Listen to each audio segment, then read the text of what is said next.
Nggak tahu kenapa hari ini saya males sekali mau ngerjain apa-apa. Jadi saya ngabisin banyak waktu dengan nonton video YouTube dan saya ketemu video yang membahas tentang bencana yang maha dahsyat yang pernah terjadi di Indonesia. Di antaranya ya Gunung Krakatau yang meletus, Gunung Tambora, itu letusan yang sangat besar mungkin jutaan tahun lalu yang menjadi muasal terbentuknya Danau Toba. Nah, saya kan itu orangnya suka menghubung-hubungkan satu hal dengan hal lainnya.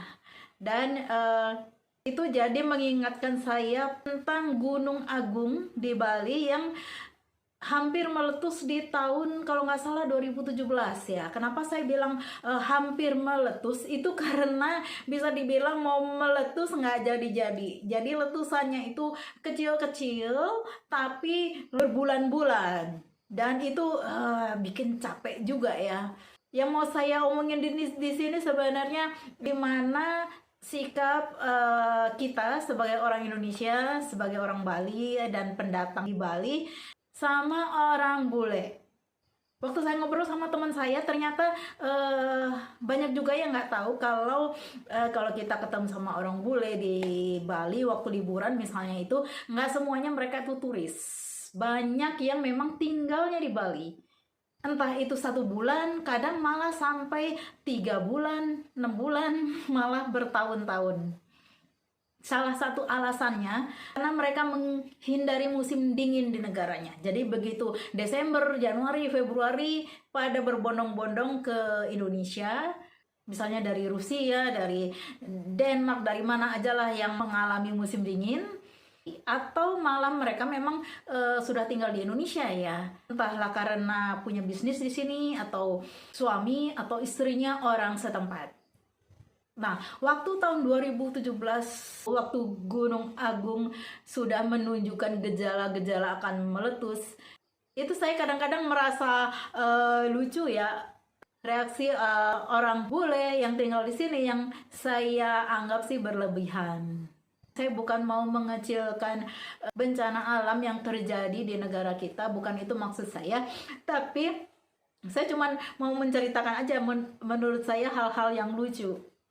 Jadi pas itu waktu pagi-pagi saya dengar ada bunyi seperti seret seret gitu dari tetangga saya di sebelah yang dia tuh orang Amerika. Apa ya itu kok kayaknya suara orang buka lakban atau isolasi, dan benar aja saya lihat dia lagi buka lakban gini dari gulungannya itu, terus dia sedang menutup semua lubang.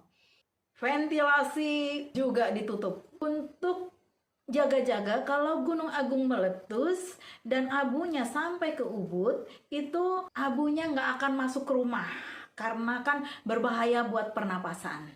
Saya mempertimbangkan juga apakah saya juga harus mengisolasi semua lubang di rumah saya, tapi saya pikir-pikir udahlah itu terlalu banyak kerjaan, menghirup debu atau abu sedikit-sedikit lah, nggak apa-apa lah. Nggak cuma tetangga saya itu aja, bos saya itu orang Australia, dia juga melakukan persiapan.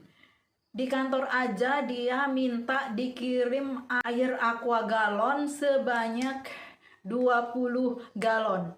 Dan dia juga sibuk cari masker, katanya harus masker yang N95 apa ya serinya itu, dan di Ubud itu sudah kehabisan itu.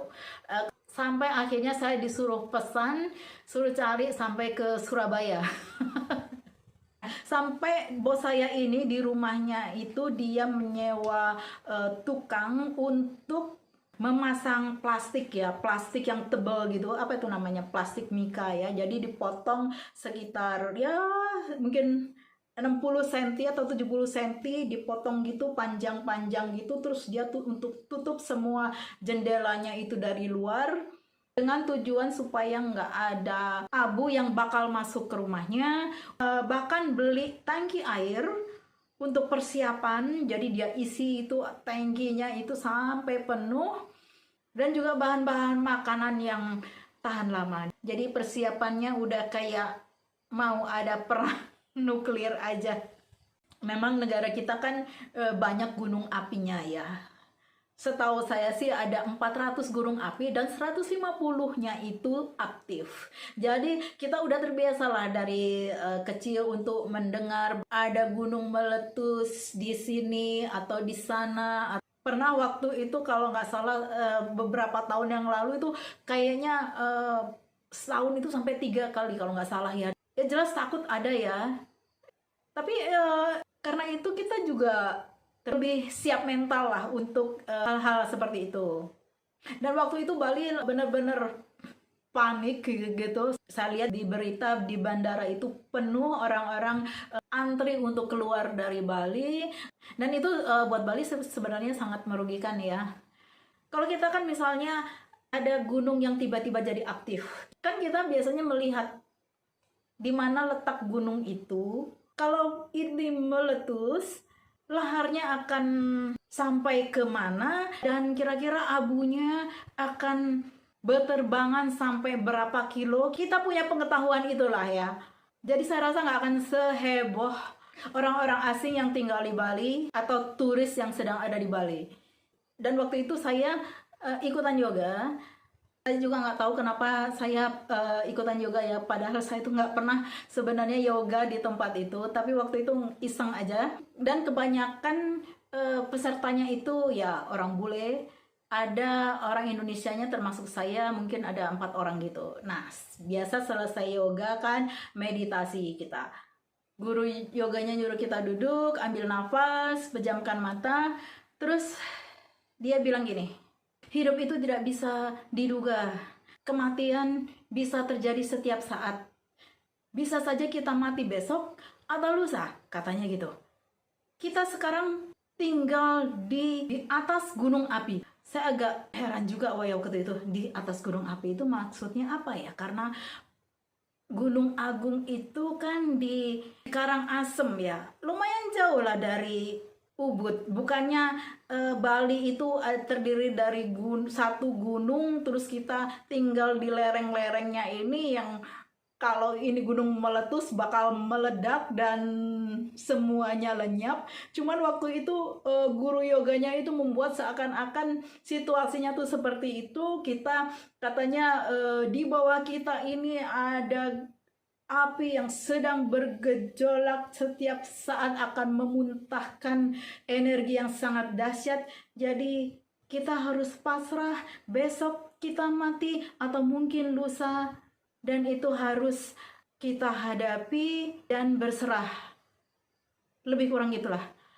Dan saya pas dengernya itu agak bingung juga ya. Saya sampai lihat-lihatan, saya ada orang Indonesia di sebelah sana, dia juga kayaknya bingung, dia ngeliat-lihat, terus kita pandang-pandangan, terus kita oke, serius lagi. Tapi ini kok saya ngerasa video ini kok jadi semakin lama semakin serius ya. Bayangin aja, itu jutaan tahun yang lalu kepulauan Indonesia itu kan bersatu dengan Asia ya, mulai dari Sumatera, Jawa, Kalimantan, Bali, terus Nusa Tenggara sampai ke Sulawesi, itu sebenarnya menyatu benua yang sangat besar, sedangkan Irian itu menyatu dengan Australia. Dan bayangin aja itu peristiwa apa yang sampai membuat katakanlah benua yang sangat besar ini, kemudian di ujungnya yang sekarang jadi Indonesia itu menjadi ribuan pulau.